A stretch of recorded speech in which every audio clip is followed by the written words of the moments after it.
हो सकती है। नया पेज ले लेते हैं, वहां बताते हैं लोकतंत्र। ठीक है, क्या कह रहे हो, क्लासेस थोड़ी लंबी चली जाएंगी मुझे लगता है। ठीक है, सुनो ध्यान से सुनो।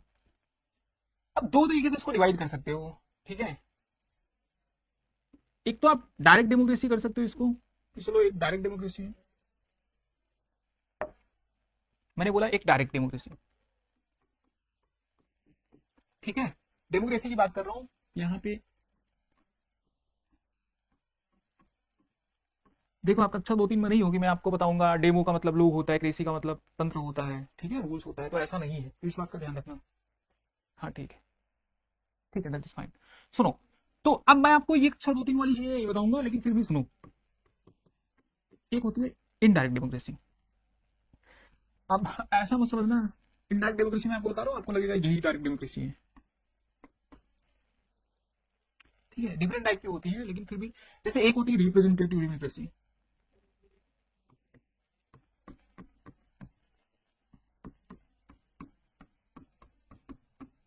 ठीक है, डेलिबरेटिव हो गई,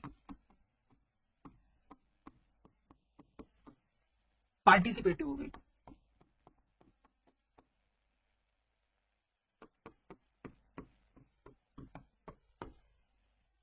ठीक है, देखो ध्यान से,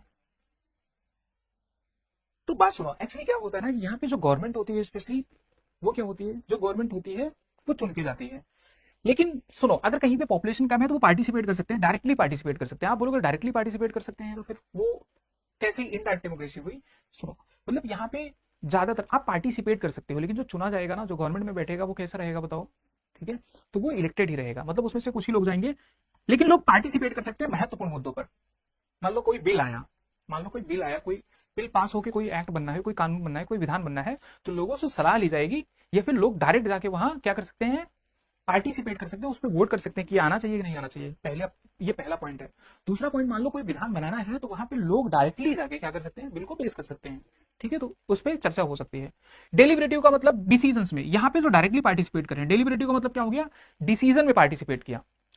किसमें पार्टिसिपेट किया, डिसीजन में, मतलब कहीं पर डिस्कशन हो रहा है, मान लो चलो वोट नहीं दे सकते, लेकिन वो अपनी राय तो दे सकते हैं, वहां डिस्कस तो कर सकते हैं, क्या अच्छा है क्या बुरा है ये बता सकते हैं, तो उसको बोलते हैं डेलिबरेटिव डेमोक्रेसी। इसी तरीके से रिप्रेजेंटेटिव होता है। रिप्रेजेंटेटिव डेमोक्रेसी का मतलब है कि वो अपने रिप्रेजेंटेटिव चुन के भेजते हैं। जैसे इंडिया है, हम अपने रिप्रेजेंटेटिव चुन के भेजते हैं, ठीक है, और वो जाते हैं हमारे बिहाफ पे वो चीजें करते हैं। जैसे मान लो कोई कानून अगर बनना है, पार्लियामेंट से बनना है या स्टेट लेजिस्लेचर से बनना है, तो हमने उन लोगों को चुनकर भेजा है ना, हमने एमपीज और एमएलएस को चुनकर भेजा है ना। जैसे जिन एमपीज को हमने चुन के भेजा है, कल को कोई बिल आएगा, ठीक है, कल को इतने बिल बनते हैं, कोई भी चीजें होती हैं, तो वही बनाते हैं, लेकिन हमारे बिहार पर बनाते हैं क्योंकि हमने उनको चुन के भेजा है। बात समझ आई, तो ये है। उसी तरीके से डायरेक्ट डेमोक्रेसी के भी कुछ टूल्स होते हैं। ठीक है, डायरेक्ट डेमोक्रेसी भी, ठीक है, आप देखो,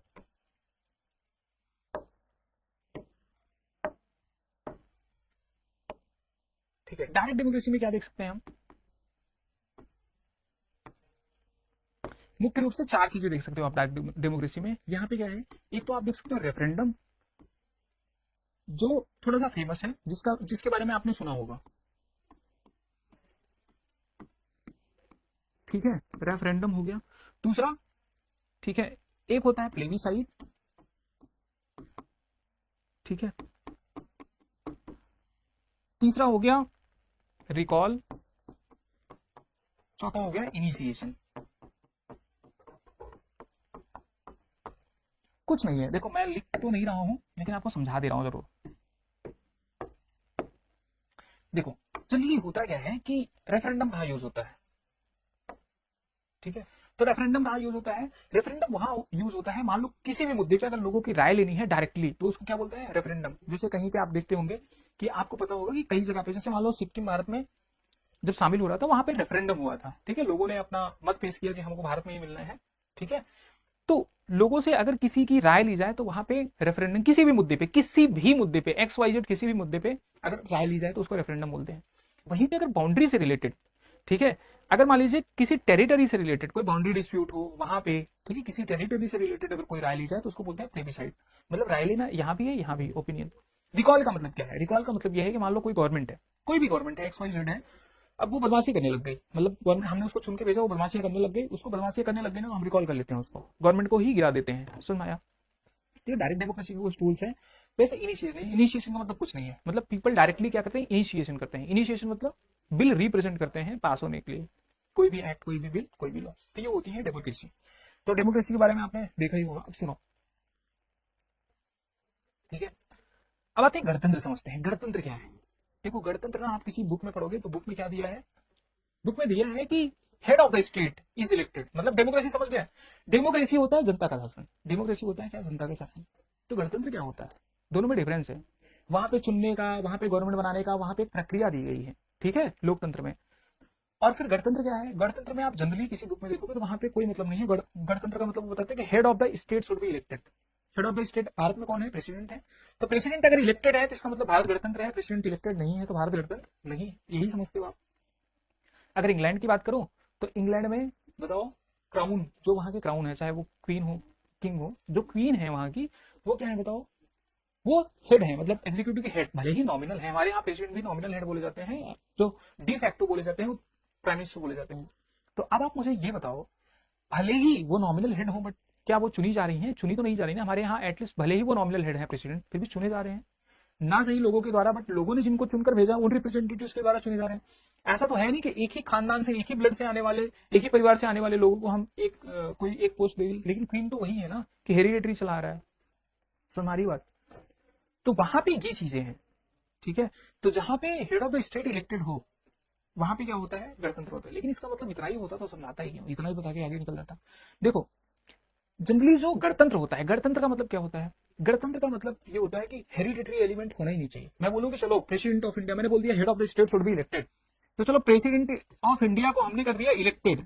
जो बच्चे मुझसे पढ़ते हैं उनको पता है प्रेसिडेंट ऑफ इंडिया ऐसे लिखता हूँ, ठीक है। तो वो क्या होते हैं, ये तो इलेक्टेड होते हैं। अगर मान लो पीएम को मैं इलेक्टेड ना करूं, पीएम को किसी एक परिवार से बुला लूं, तो बताओ ये, अगर वैसे ये अपॉइंटेड होते हैं, इलेक्टेड नहीं होते हैं, लेकिन जनता चुनती है ना, जिस पार्टी को बहुमत होगी उसी का पीएम बनेगा। तो इस बात का ध्यान रखना।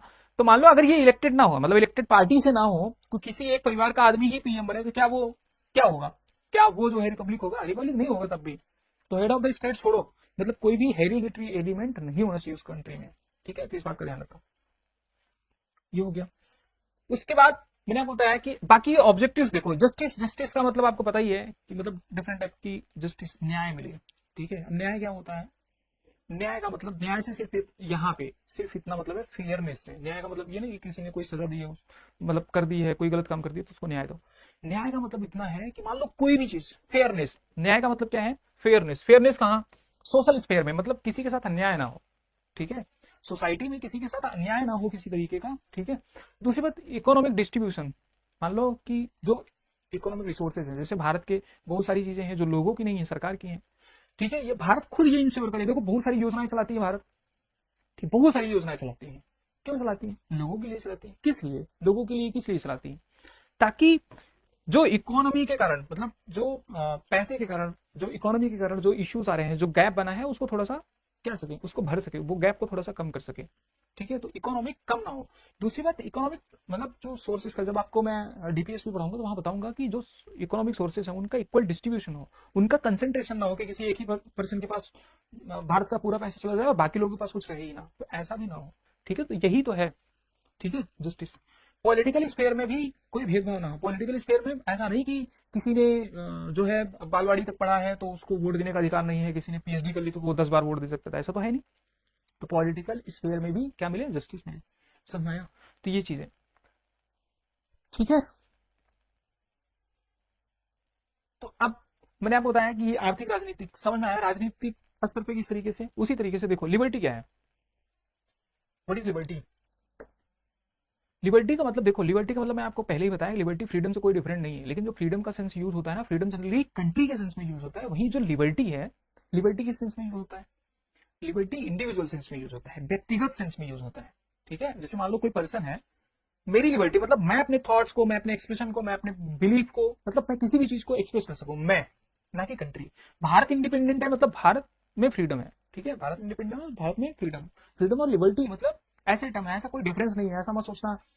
मतलब एक बच्चे से बताया कि फ्रीडम सर मतलब कानून के हिसाब से चले कोई, और स्वतंत्रता हो, और लिबर्टी का मतलब बहुत सारे लोग कंफ्यूज होते हैं, इसलिए ऐसा बोल रहा हूं मैं। लिबर्टी का मतलब होता है कोई कोई रोक टोक ना हो, जो मर्जी वो करे, नहीं ऐसा नहीं है। फ्रीडम और लिबर्टी लगभग सेम है, लेकिन लिबर्टी जो है वो इंडिविजुअल सेंस में, व्यक्तिगत सेंस में यूज होती है, और वही फ्रीडम ब्रॉडर सेंस में यूज होता है। फ्रीडम ऑफ एनी ऑर्गेनाइजेशन हो गया, फ्रीडम ऑफ एनी कंट्री हो गई, तो इस सेंस में यूज होता है, इस बात का ध्यान रखना।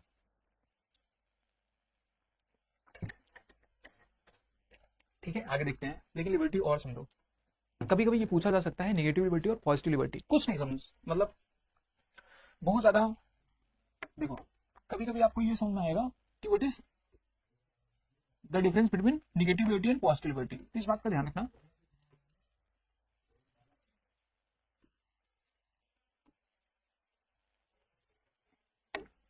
ठीक है, तो यहां मैं आपको बता रहा हूं लिबर्टी। अब लिबर्टी दो टाइप की होती है।